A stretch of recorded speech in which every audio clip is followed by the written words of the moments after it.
자, 만약 미국이 베네수엘라를 침공한다면 어떻게 될까요? 다들 아시다시피 미국의 군사력은 막강한데 왜 많은 전문가들은 이거 완전 전략적인 수렁에 빠지는 거다라고 경고하는 걸까요? 오늘 바로 그 이유를 한번 깊숙이 파헤쳐 보겠습니다. 우선 지금 상황부터 한번 보죠. 미국은 이미 베네수엘라 근처에 15,000명이 넘는 병력을 쫙 깔아놨습니다.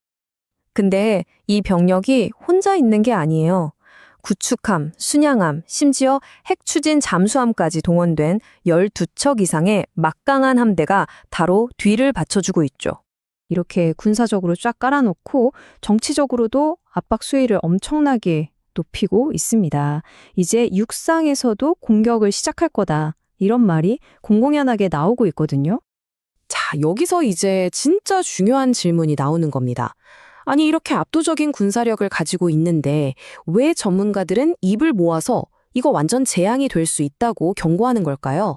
지금부터 그 이유를 하나하나 짚어보겠습니다. 첫 번째 장애물부터 살펴볼 텐데요. 이게 사실 적군이 아니라 훨씬 더 근본적인 문제입니다. 바로 지리, 그리고 군수 지원 문제죠. 보세요. 베네수엘라가 지도상으로는 가까워 보일 수도 있겠죠. 하지만 플로리다 남쪽 끝에서 2,000km나 떨어져 있습니다. 이게 무슨 말이냐면 전술 전투기가 중간에 기름 한 번 안 넣고 전투 임무를 수행하기엔 너무 멀다는 얘기예요. 네, 바로 그게 문제입니다. 이 근방에 미군이 쓸만한 전방 기지가 거의 없어요.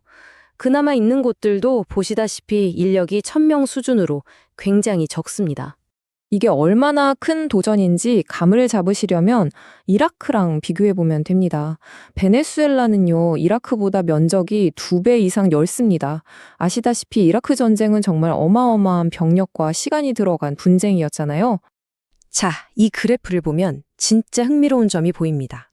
지금 베네수엘라 근처에 있는 병력이요, 과거에 파나마를 침공했을 때보다도 적어요. 근데 파나마는 베네수엘라의 12분의 1 크기밖에 안 되는 나라거든요. 이건 뭘 의미할까요? 작전 규모에 비해서 병력이 턱없이 부족할 수도 있다는 아주 중요한 신호죠. 자, 그럼 다음 단계로 넘어가서 만약 실제로 지상전이 벌어진다면 과연 어떤 모습일지 한번 살펴보겠습니다. 침공의 최우선 목표는 당연히 수도인 카라카스를 점령하는 거겠죠?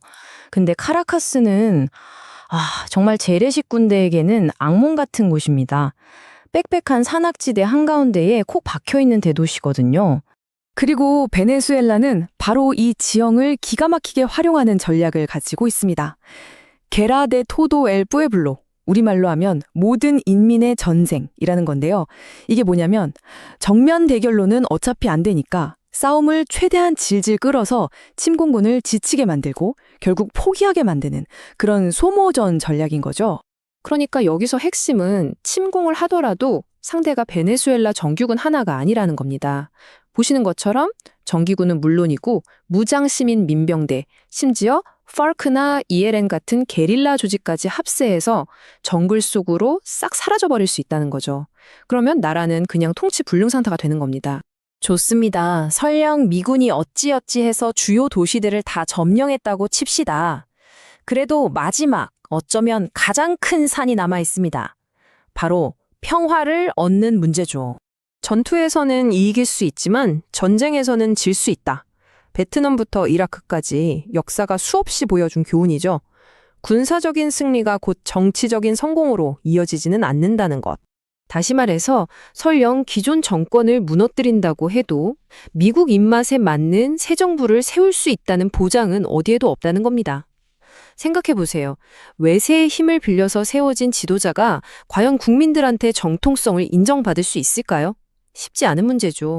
이건 미국 내부 상황인데요. 정치적으로도 굉장히 부담이 큽니다. 최근 CBS 여론조사를 보면 미국 국민의 70%가 베네수엘라에 대한 군사행동을 반대하고 있어요. 또 다른 길고 지루한 전쟁에 대한 피로감이 상당하다는 거죠. 자, 이 모든 걸 종합해보면 미국 행정부는 정말 믿을 수 없을 만큼 어려운 상황에 처해 있다는 걸 알 수 있습니다. 어떻게 보면 스스로 판을 이렇게 키워버린 겁니다. 지난 몇 달 동안 계속 무력 시위를 하고 군사적 압박 수위를 높여왔잖아요. 이제 와서 그냥 아무 일 없었다는 듯이 물러나기도 상당히 모양새가 빠지는 상황이 된 거죠. 그래서 결국 이 불가능의 본인은 선택지 앞에 놓인 겁니다. 여기서 물러나자니 마두로 정권이 거봐라 우리가 미제국을 물리쳤다라고 선전하면서 미국의 위신이 크게 깎일 거고요. 그렇다고 침공하자니 언제 끝날지도 모르는 길고 값비싼 전쟁, 즉 수렁에 빠질 위험을 감수해야 하는 거죠. 자, 여러분이라면 어떤 선택을 하시겠습니까? 수렁에 빠질 위험을 감수하고 침공할 것인가? 아니면 사실상 패배를 인정하는 것처럼 보일 수 있는 철수를 택할 것인가?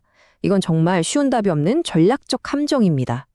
그리고 이 딜레마는 단순히 베네수엘라의 미래뿐만 아니라 21세기 강대국의 힘이 과연 어디까지 통할 수 있는지 그 한계를 보여주는 중요한 시험대가 될 겁니다.